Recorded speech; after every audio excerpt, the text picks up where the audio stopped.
Hi, I'm Patrick, that's Brian, and that is Lloyd. We just got done playing Beasts, Edge of Extinction. Edge of Extinction at the Cloak and Blaster. Join us for Beasts, Edge of Extinction.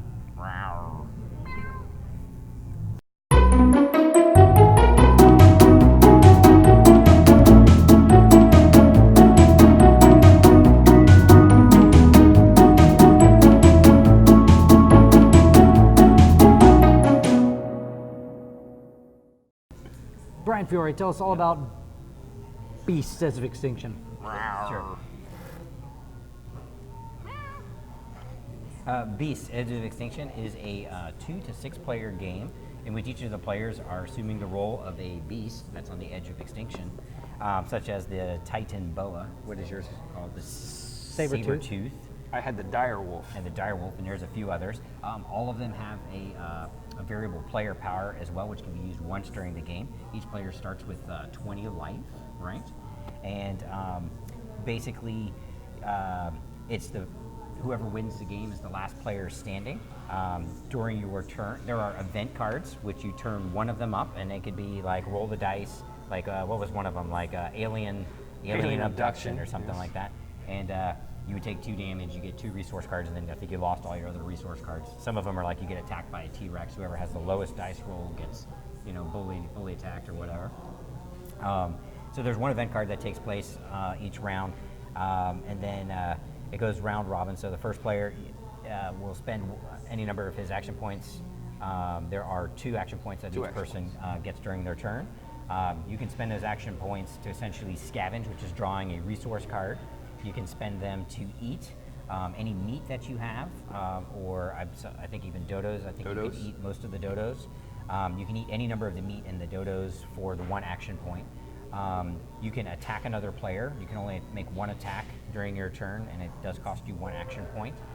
You can use a lure or lure. Lure. Lure. Pronounce Lure. You can use one of those cards where you're luring one of your opponents into like an ice trap or wildfire or something like that, and that's usually a specific type of damage. There's heat damage, cold damage, and physical damage. Each of the characters also has like a natural type of resistance to those, or a weakness towards some of those as well. Some of the other resource cards that you can get are equipable extra resistances or extra attacks that you can make. Other stuff you can spend your action points on, you can actually trade with other players. If you negotiate a successful trade, you can spend 1 of your action points to consummate that trade and swap things out. What else can you do? I think that's it. You trade, can eat, attack, trade, lure, attack, scavenge, eat. And we know you liked eating, especially all that meat that you got there. Equipping and trading. Oh, you got them all. And then equipping. So you could spend 1 action point to equip any number of equips that you have. So there's a little bit of economy to be gained when you save up all of your equipment. And let's see. Oh, I guess basically during attacking, if you attack another player, you roll 1d6, and you add all of your attack modifiers. The defending player will roll, and if the defending player gets a higher number, then the attack was unsuccessful. But if the attacker's number is higher, he's going to deal a number of damage equal to whatever the difference is between his total attack value. But then the defending player will get a chance to reduce the total amount of damage he's taking by any resistances that he has for physical damage in that case. And then you'll adjust the life total. Again, the first, and then it's basically player elimination. So the last player standing is the winner.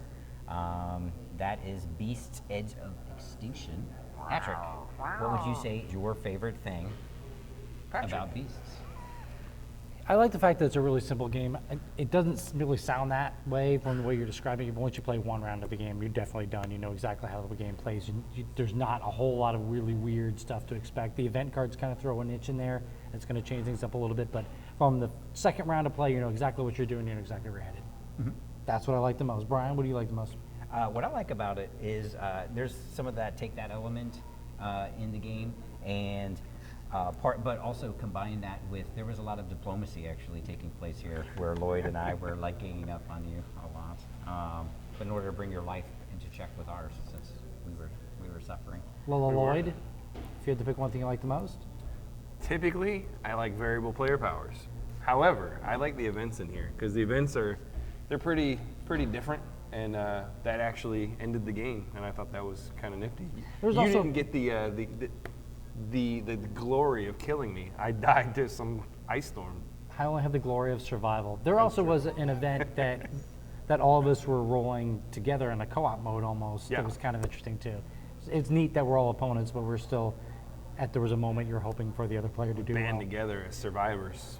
Brian, if there's something you like the least about Beasts, the Edge of Extinction. Well, I died and then my meat was eaten, so I guess. You were a tasty, tasty morsel. But now, if I would have to say there's one thing that I disliked, I would probably say it's going to be the minus, the resistances and the weaknesses. There's like a plus and a minus, and it seemed to me like a little counterintuitive that if you had a minus, that you're going to take extra damage, and if you have a plus, it's going to reduce the damage from like a mathematical. But I mean, I understand it's like The higher positive numbers are usually good, so you're going to want to reduce the damage, but it's kind of like it's. Well, it's a measure of resistance, so +2 means you have more resistance. Well, Lloyd, if you had to pick something you like the least? I guess the thing I like the least, I'm not a big fan of player elimination games, and that's there are some other game modes in here that we didn't play, but the base game mode is play until somebody's dead, and you're going up to 6 players. If you played like King of Tokyo, somebody can be out on the first round before they even get a chance to get back around on their turn. I could definitely see that happening here, but I mean that's kind of the name of the game. You're trying to survive, right? Beast Edge of Extinction. You don't want to become extinct, so it's part of the name. The thing I like the least, and I'm Up your kind of negotiation. the thing I like the least, and I'm kind of shocked you guys didn't jump on this, is the healing. It seemed like the game is headed for a certain direction, and all of a sudden everyone starts healing back and eating extra meat and getting stronger. So the healing really dragged the game out, which otherwise it's kind of this cute little take that, beat everyone up at the same time kind of game that I think could have gone a little bit faster and maybe been a little bit more tasty if we didn't all just heal so much. But this is Beast's Edge of Extinction. And coming to Kickstarter very, very soon, so make sure you jump over there.